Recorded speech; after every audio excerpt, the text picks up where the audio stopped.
آپ جو ہیں وہ عمر خالد کے والد بھی ہیں. میں بھی سی اے موومنٹ جب چل رہا تھا جے این یو میں طالب علم تھا, ہم بھی پروٹیسٹ اور دھرنوں کو دیکھتے تھے, جاتے تھے, پارٹیسپیٹ کرتے تھے. بہت سارے ساتھی اب ہمارے جیل میں ہیں جو اس وقت پروٹیسٹ کو لیڈ کر رہے تھے. عمر ہیں, شرجیل ہیں, میران ہیں, اور بھی بہت سارے دیگر لوگ ہیں. گلفشاں ہیں, مطلب ریسنٹلی ان کے والد والدہ سے ہماری ٹیم نے انٹرویو کیا تو وہ جس مطلب بالکل غریب ایک گھر ہے جس کی وہ لڑکی ہے, پہلی بار پروٹیسٹ سائٹ پہ گئی, پہلی بار زندگی کا پروٹیسٹ کر رہی تھی, اور آج 5 سال سے وہ بھی جیل میں ہے.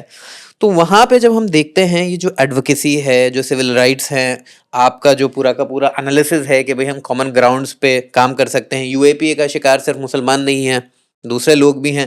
تو کہاں پہ کہ آج جب ہم 5 سال دیکھتے ہیں کہ عمر جیسے بچے, شرجیل جیسے بچے جیلوں میں ہیں, تو یہ ایڈوکیسی ٹرانسلیٹ کیوں نہیں ہو پا رہی ہمارے ہیومن رائٹس ایکٹیوسٹ کے کیسز میں, اور اس کا پرسنل کاسٹ آپ نے کیا بیئر کیا ہے؟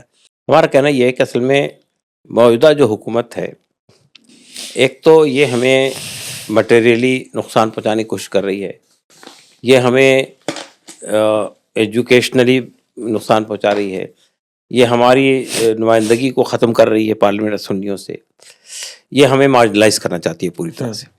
تو اس کو ایسا لگتا ہے کہ مسلمانوں کے اندر جو لیڈرشپ ہے یا تو وہ ہمارے انڈر میں ہو یا وہ ہم سے دب کر رہے, خوف زدہ رہے. کوئی ایسی لیڈرشپ نہیں پیدا ہو مسلمانوں کے درمیان میں جو بے خوف ہو, جرأت مند ہو, حکومت کی آنکھوں میں آنکھیں ڈال کے بات کر سکتی ہو اور ہر طرح کی قربانی دینے کے لیے تیار ہو. یہ جو سی اے کی تحریک کھڑی ہوئی تھی ہندوستان کے اندر, یہ تحریک کسی مسلم تنظیم نے نہیں کھڑی کی تھی, کسی ٹریڈیشنل مسلم آرگنائزیشن نے نہیں کھڑی کی تھی. اس موقع پر ہمارے نئی نسل کے لوگوں نے, جامعہ کے لڑکوں نے, علی گڑھ کے لڑکوں نے, شاہین باغ کے خواتین میدان میں آئی. اور میں سمجھتا ہوں کہ ہندوستان کی تاریخ میں سب سے افیکٹو, پیسفل اور کہنا چاہیے کہ ملگیر سطح کی کوئی تحریک کھڑی ہوئی تو وہ سی اے تحریک. اس سے پہلے بھی دو تین تحریک کھڑی ہوئی, یعنی پاویت کی تحریک بھی کھڑی ہوئی اور شاہبانو کے وقت بھی تحریک کھڑی ہوئی, لیکن اتنی وائڈ اسپریڈ نہیں تھی جتنی وائڈ اسپریڈ یہ تھی. 287 مقام کے اوپر میں شاہین باغ بنے تھے, کئی جگہ مجھے جانے کا موقع ملا تھا. تو ایک نئی لیڈرشپ ایمرج ہو رہی تھی مسلمانوں کے درمیان میں سے, جو کانسٹیٹیوشن کے پیرامیٹر میں بات کر رہی تھی. اور یہی وجہ ہے کہ تھوڑی دن کے اندر میں شروعات تو مسلمانوں نے کی تھی, تھوڑی دیر کے بعد میں سول سوسائٹی کے لوگ آ گئے, آپ کے سکھ آ گئے, آپ کے لیفٹسٹ آ گئے سب جگہ پہ, اور انہوں نے بھی وہ بھی کھڑے ہو گئے ساتھ میں آ کر. تو ان کو یہ لگا کہ مسلمانوں کے درمیان میں ایک نئی لیڈرشپ گرو کر رہی ہے. تو یہ جو آپ دیکھتے ہیں کہ یہ جو عمر خالد, شرجیل امام, خالد سیفی, گلفشاں, اور بلکہ ابھی ہم نے شفاء الرحمان اور طاہر حسین کے کیس میں دیکھا کہ وہ باہر آ کے بیل پہ انہوں نے الیکشن بھی لڑا.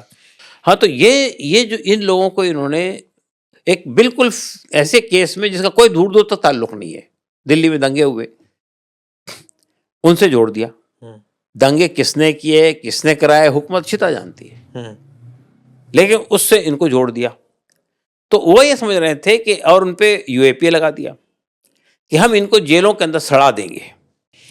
اس کے بعد مسلمانوں کے درمیان میں کوئی لیڈرشپ کھڑی ہی نہیں ہوگی انڈیپینڈنٹ طریقے سے, اتنا ڈرا دیں گے. آپ عمر خالد کے سلسلے میں بتانا چاہتا ہوں آپ کو کہ جس وقت یہ دنگا ہوا, عمر خالد دلی میں نہیں تھے, عمر خالد سی اے کی تحریک میں بہار میں تھے. جب ہمارے وکیل نے یہ بات کہی عدالت میں کہ بھائی عمر خالد تو دلی میں بھی نہیں تھا, آپ نے کیسا جوڑ دیا عمر خالد کو اس دنگے سے, تو پولیس کا آرگومنٹ یہ تھا کہ 9/11 کا واقعہ جو ہوا تھا, جن لوگوں نے کرایا تھا وہ ملیشیا میں بیٹھے ہوئے تھے. تو یہ ایک بات. اس کے بعد کہا کہ وہ ایک واٹس ایپ گروپ تھا جو بنا ہوا تھا, جو اس میں عمر خالد بھی تھے. تو ہمارے وکیل نے کہا کہ وہ عمر خالد کے واٹس ایپ میسیج دکھائیے, تو ان کا وہ سائلنٹ کنسپریٹر تھے. پھر ایک عمر خالد کی وہ ایک اسپیچ ہوئی تھی ویلفیئر پارٹی کے پروگرام میں امراوتی میں, اس کا ایک جملہ اس میں جوڑ دیا تھا, ٹرمپ آئیں گے تو ہم ان کو بتائیں گے کہ کتنا ڈسکرمنیشن انڈیا میں ہو رہا ہے, کیا ہو رہا ہے, جو بھی ہے. تو اس نے کہا کہ یہ انڈیکیشن ہے کہ ٹرمپ آئیں گے تو ہم دنگا کریں گے یہاں پہ. تو ہمارے وکیل نے پوچھا پولیس سے, سرکاری وکیل سے, کہ آپ نے یہ ٹکڑا کہاں سے لیا ہے, کیا آپ نے کور کیا اسپیچ کو؟ تو کہا نہیں, ہم نے ریپبلک ٹی وی سے لیا. تو ریپبلک ٹی وی سے پوچھا کہ آپ نے کہاں سے لیا؟ تو انہوں نے کہا ہم نے امت مالویہ کی ٹویٹ سے لیا ہے. تو ہمارے وکیل نے کہا میں آپ کو پوری اسپیچ سنا دیتا ہوں. میں تھا اس وقت کورٹ میں. وہ پوری اسپیچ 20 منٹ کی اسپیچ پوری سنا دی. عمر خالد اس میں کہہ رہے تھے کہ صاحب ہم گاندھی کا ہندوستان بنانا چاہتے ہیں, ہم بھگت سنگھ کا ہندوستان بنانا چاہتے ہیں. ہم کو مارا جائے گا تو ہم کو گالیاں دی جائے گی تو ہم سارے جہاں سے اچھا کہیں گے, ہم کو جو ہے مارا جائے گا تو ہم پھول پیش کریں گے. تو وہ پوری تقریر سنا. انہوں نے کہا عدالت سے پوچھا کہ آپ بتائیے اس میں کون سی چیز آبجیکشنیبل ہے. تو اسی طرح کا تو یعنی آپ وہ چارج شیٹ اٹھا کر دیکھ لیجئے. ہمارے وکیل نے بہت صحیح کہا عدالت میں کہ یہ چارج شیٹ جو ہے یہ فیملی مین کی اسکرپٹ ہے کہ آپ نے 17,000 پیج کی پہلی چارج شیٹ, اس کے بعد سپلیمنٹری چارج شیٹ, اس کے بعد سپلیمنٹری چارج شیٹ, اور اس میں 700 وٹنسز کھڑے کیے ہیں آپ نے تاکہ یہ لمبا کیس چلے. اور وٹنسز بھی کیا ہے, ان کی آئیڈینٹی ڈسکلوز نہیں کی. یہ الفا بیٹا گاما اس طرح کے القاب دیے ہم لوگوں سارے جو ان کے مین جو وٹنس ان کے ان کو سب کو ایسے دیے. تو میں کہنا چاہتا ہوں کہ یہ پورا کیس بنایا اس لیے گیا کہ یہ لنگر آن کرتا چلا جائے, بیل نہ ملے ان کو.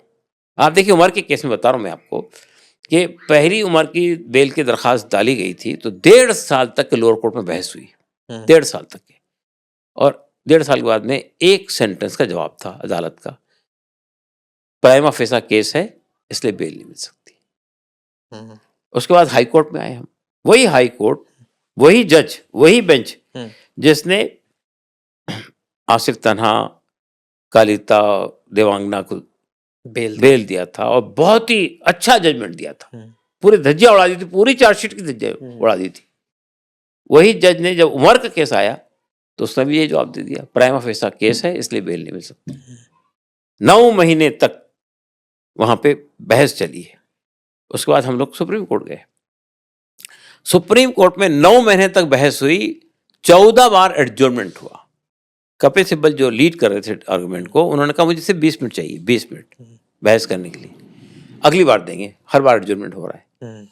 اور پھر ایک مسئلہ اور بھی تھا کہ بار بار ایک ہی بینچ کو ریفر کیا جا رہا تھا, جو کہ عدالت میں اس میں روٹین ہوتا رہتا ہے. اور وہ بینچ میں کون تھے ہم اچھی طرح جانتے ہیں, کیا فیصلہ آ سکتا تھا وہی معلوم تھا. اس لیے کپل سبل کی یعنی ہمارے وکیل کی رائے یہ ہوئی کہ ہم اس کو واپس لے کے پھر لوور کورٹ میں جائیں. اچھا, پھر لوور کورٹ میں گئے, ہم نے واپس لے لیا کیس کو سپریم کورٹ سے. پھر لوور کورٹ میں گئے, لوور کورٹ سے بھی فیصلہ وہی آیا. اب ہائی کورٹ میں کیس. تو میں یہ کہنا چاہتا ہوں اصل میں کہ مسئلہ صرف عمر خالد کا اور شرجیل امام کے اوپر کیا الزام ہے, یہ تو یہاں پہ تھے بھی نہیں.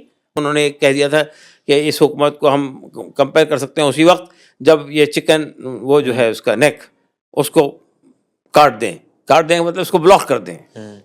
کہا دیکھیے دیش کو توڑنے کی بات کر رہا ہے یہ آدمی.